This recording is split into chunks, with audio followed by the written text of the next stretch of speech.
सिद्धेभ्यः ओम नमः सिद्धेभ्यः यदर्चा भावेन प्रमुदित मनः धरे धुर्यः क्षणादासित सर्गी गुण गण समद्धा सुख निधि लभन्ते सद्भक्त्या शिव सुख समाजं किं तदा महावीर स्वामी महावीर स्वामी महावीर स्वामी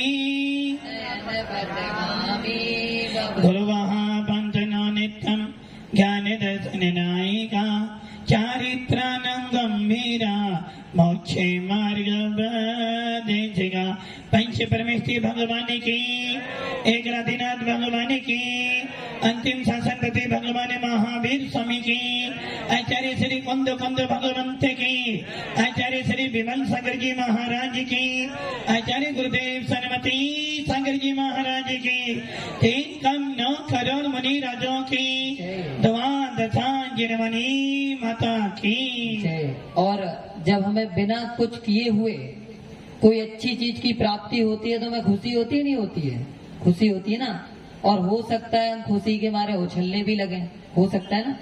तो हमें तो बिना कुछ किए पूज्य गुरुवर का आशीर्वाद और पूज्य गुरुवर के मंगलमय प्रवचन मिल रहे हैं तो वो भी खुशी हमें हो रही होगी। और आपको कितनी खुशी हो रही है हमें कैसे पता चलेगा? आपके जयकारी के माध्यम से। तो एक बार जोरदार दोनों हाथों को ऊपर से ऊपर उठाकर जयकारा लगाएंगे। बोले आचार्य गुरुवर श्री सुंदर सागर जी महामणिराज की, बोले समस्त आचार्य संघ की नमोस्तुते। अंतिम तृतीय भगवान महावीर जिनका पावन शासन काल जीवंत था, जीवंत है और जीवंत रहेगा। और ऐसे बीतता शासन में जिस शासन में आने के बाद एक बार तो करता है कि भाई आत्मा को जान लो। जिस शासन में आने के बाद एक बार तो मन करता है कि एक बार तो अपनी आत्मा को जानने का उद्यम कर लो। और यदि मैंने एक बार भगवान आत्मा को जान लिया तो सुनिश्चित है कि दोबारा संसार में तो नहीं आना पड़ेगा। ऐसा शासन हम और आपको मिला है। भव्य आत्माओं बहुत पुरुषार्थ कर कर आई हैं, बड़ी मेहनत कर कर एक स्टूडेंट पूरे साल भर मेहनत करता है, जब जाकर उसका नीट के पेपर में नंबर आता है और जब नीट के नंबर में उसका नंबर आता है तो ना जाने कितने सालों से मेहनत करता है। और जब पेपर देने जाता है ना, सारा परिवार उसके पीछे लग जाता कि यदि ये नीट में पास हो गया ना तो सारी टेंशन, यदि ये नीट में पास हो गया तो इसकी तो लाइफ सेट होगी होगी, साथ में परिवार के अंदर भी आनंद आ जाएगा। और वो बच्चा पेपर देने जाता है, सवेरे जाता है और शाम तक पानी के अलावा कुछ नहीं खाता, बस एक ही धुन है, पेपर अच्छा हो जाए। यदि पेपर बिगड़ गया, यदि पेपर बिगड़ गया, किसी का कुछ नहीं बिगड़ेगा, मेरा सब कुछ बिगड़ जाएगा। और दिन रात यही चिंता करता है। और जब पेपर लिखता है ना, एक पल के लिए भी अपनी आंखें इधर उधर नहीं चलाता, मात्र अपने हाथों से लिखता जाता और सोचता है जितना लिख जाऊंगा उतने नंबर ज्यादा मिलेंगे। और यही सोच कर घर वाले सोचते हैं बेटा पेपर देने गया है, हे भगवान अब की बार तो भगवान पास कर देना। पिछले साल 1 नंबर से रह गया था, पिछले साल आते आते रह गया था, अब की बार तो 1 नंबर ज्यादा आ जाए। और बच्चा पेपर देने गया, पेपर देकर आया और जैसे ही घर आया उसने पहले पानी नहीं पिया। क्या किया उसने? पहले उसने अपना जो क्वेश्चन पेपर आया था उसको टैली करता है कि मैंने जो जो आंसर लिखे वो सही थे गलत थे। और जब वो अनुमान लगाता है इतने नंबर तो मेरे फाइनल है। उसके बाद खाना खाता और मम्मी पूछते बेटा पेपर अच्छा हुआ? हाँ इतने नंबर तो मेरे फाइनल हैं। और मान लो जब रिजल्ट आए और गवर्नमेंट कह दे भैया ये पेपर लीक हो गया था इसलिए पेपर दोबारा। अब बताओ वो जो स्टूडेंट पेपर देकर आया था उसकी सारी मेहनत, उसको पुनः दोबारे से ही पूरी मेहनत।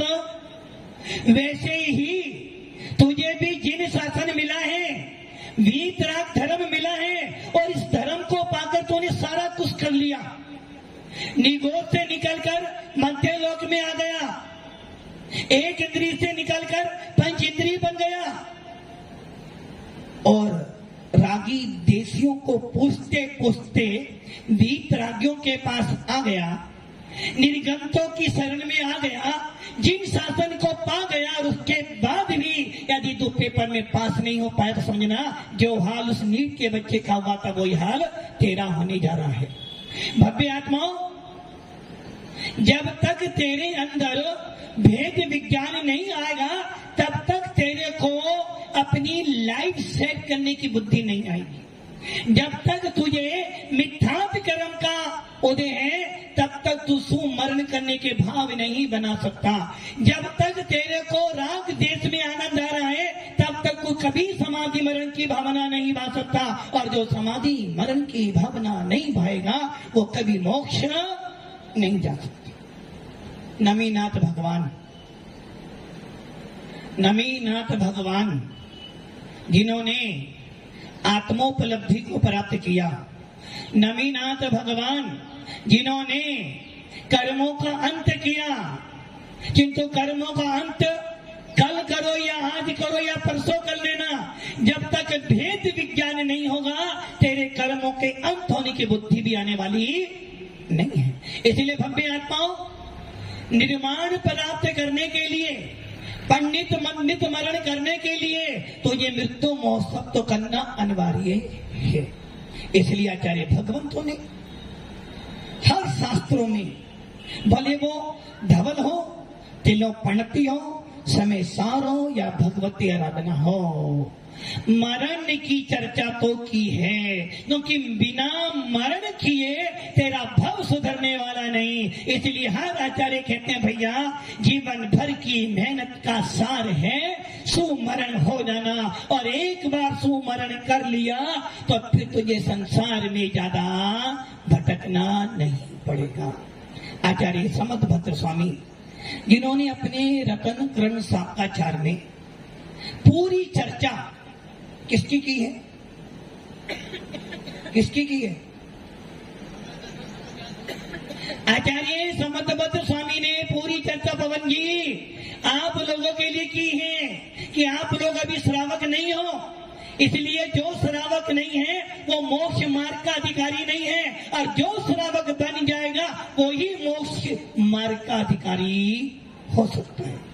रतन करण साकाचार में श्रावक की चर्चा है। कैसा श्रावक हो, कैसी चर्या करे, कैसे हार दान दे, कैसे सम्य दर्शन प्राप्त करे, कैसे सम्य ज्ञान को प्राप्त करे, और कैसे चारित्र धारण कर कर अपने मरण को सुमरण करें। उस रतन करण साकाचार में आचार्य भगवान कह रहे हैं कैसे मरना, और जब तक मरण ना हो कैसे चलना। चलना भी सीख ले, मरना भी सीख ले, और ये भी सीख लेना जब तक स्वस्थ है। राकेश जी, जब तक स्वस्थ है मरने की भावना करना, जब तक स्वस्थ है मरने के भाव नहीं करना, और यदि स्वस्थ है मरने के भाव बनाता है तो समझना तुझे संयम से वैराग हो गया। दुनिया को संसार से वैराग होना चाहिए, भव्य जीवों को संसार शरीर भोगों से वैराग होना चाहिए। और यदि तो संयम पालन करते हुए भी, स्वस्थ होते हुए भी मरने के भाव बनाता है तो समझ लेना तेरे से ज्यादा मिथ्या दृष्टि और कोई नहीं कि तू यहाँ छठा सातवां गुण स्थान प्राप्त कर सकता है, यहाँ रहकर तू पांचवां गुण स्थान प्राप्त कर सकता है और देवों में जाकर मात्र चौथे गुण स्थान में रहेगा। यदि तू स्वस्थ है, संयम का पालन कर रहा है, तो समझना मरने के भाव ना करना। यदि मरने के भाव कर लिए तो तुझे रत्नत्रय से उदासीनता हो गई, तुझे जिन शासन से उदासीनता हो गई, और जिसको जिन शासन से उदासीनता हो गई वो कभी भी समृद्धि नहीं हो सकता। इसलिए मरना कब? जब डॉक्टर कह दे। मरना कब? जब डॉक्टर कह दे अब इसको, सुमिन जी इसको नहीं, हम तो जा रहे हैं भाई, टेंशन नहीं करनी। जब डॉक्टर कह दे कि इनको ले जाओ, अब कोई दवाई काम करने वाली नहीं है, अब कोई इलाज इसका नहीं है, घर ले जाओ। सुरेंद्र जी घर ले जाओ। किसको? महाराज को। अरे महाराज को घर ले जाओ, अच्छी तरह नब्दा बत्ती से हार कराओ तो तुम्हारा घर पवित्र हो जाए। तो आप क्या समझ रहे थे? डॉक्टर कह रहा है घर ले जाओ, अब कोई डॉक्टर इसका इलाज नहीं कर सकता, पैसा व्यर्थ करने का काम है, घर ले जाओ और सेवा करो। तो सोच लेना, जब सारे डॉक्टर अपने दरवाजे बंद कर दें तब खुलता है जिन शासन का दरवाजा, और वो कहता कोई बात नहीं। अब डॉक्टर ने जवाब दे दिया है कि तू मेडिकल का डॉक्टर, जिन शासन के डॉक्टर कह रहे हैं, ये निर्गंध कह रहे हैं, अब आ जा, अब तेरा समय आ गया है समाधि मरण करने का। इसलिए आचार्य भगवंत समर्थ भद्र स्वामी कह रहे हैं, उपसर्गे दुर्भिक्षे जर्सी रुजायम क्या निष्पत्तिकारे धर्माए तनो विमोचन मारुष लेखना मारियो। अभी अभी आप सब यहाँ बैठे हो, ये भैया बैठे हैं पीछे खंबे के पास। हाँ तुमसे ही कह रहा हूं, समाधि ले लो भैया, पाटनी के बाद में जो बैठे हैं। हाँ तुमसे ही कह रहा हूं। आदमी अच्छी बात दूसरों के लिए सोचता है और धन की बात अपने महाराज मेरे लिए कह रहे हैं। समाधि ले लो भैया, समाधि ले लो, लाओ श्रीफल चढ़ाओ, चलाओ जाओ।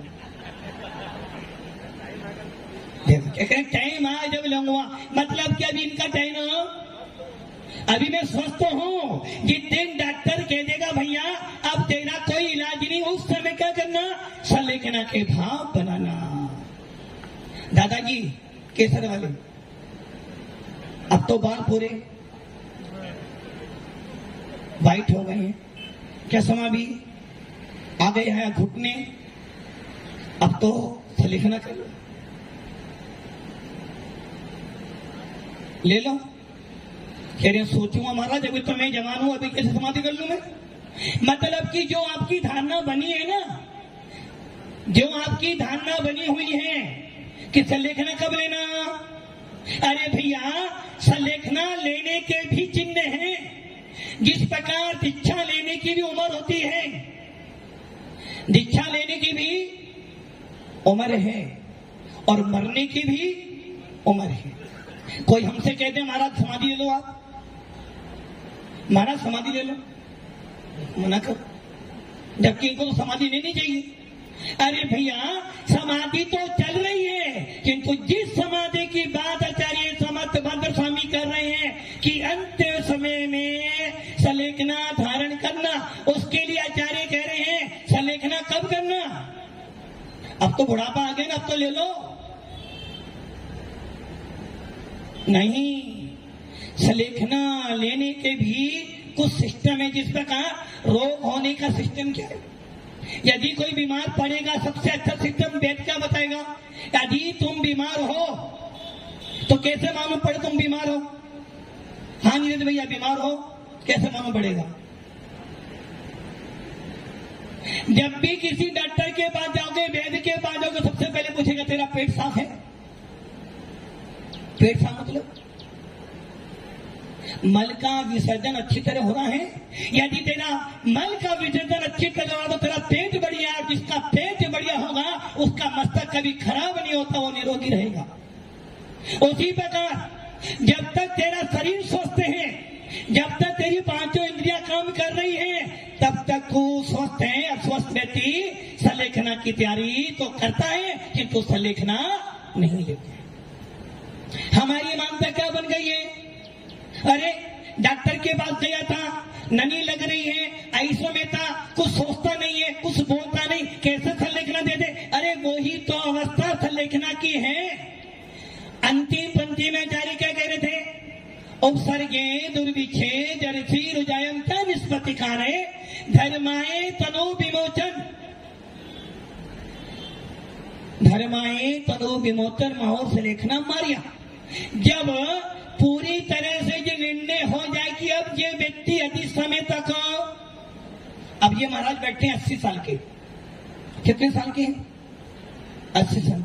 मैं कह रहा हूं समाधि ले लो, समाधि महाराज अभी नहीं लेने वाला, अभी तो 10 साल और जीऊंगा। वो कह रहे समाधि चल रही है, लूंगा नहीं। लूंगा कब? जब लगेगा कि मेरे हाथ पैर नहीं चल रहे। मूलाचार में लिखा है कि साधु सलेखना कब ले? जब तक मेरे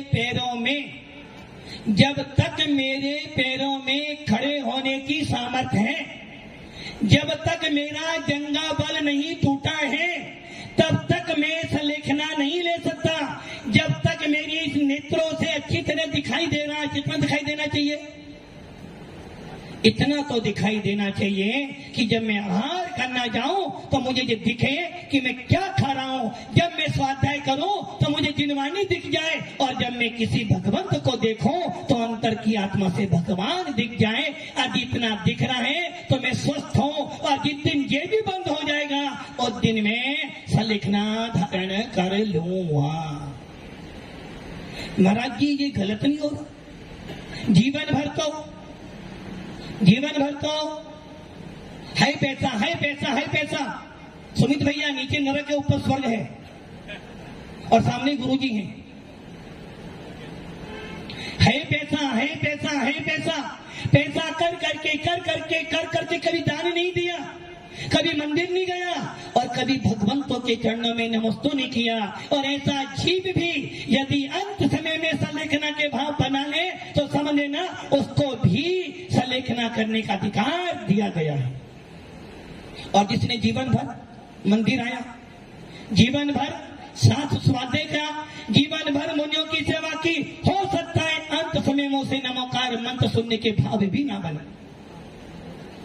इसलिए सलेखना कब करना? जब लग जाए कि अब ये मशीन काम नहीं करने वाली है। अच्छा विचार करो, घर में मोबाइल है और सबकी जेब में मोबाइल है। मोबाइल कब बदलते हैं? राकेश जी कब बदलते मोबाइल? खराब मतलब बैटरी खराब होगी तो बदल दोगे? नहीं, बैटरी बदल लोगे। यदि मोबाइल टूट भी जाएगा ना तो उस पर रबड़ बैंड बांध कर भी चलाओगे।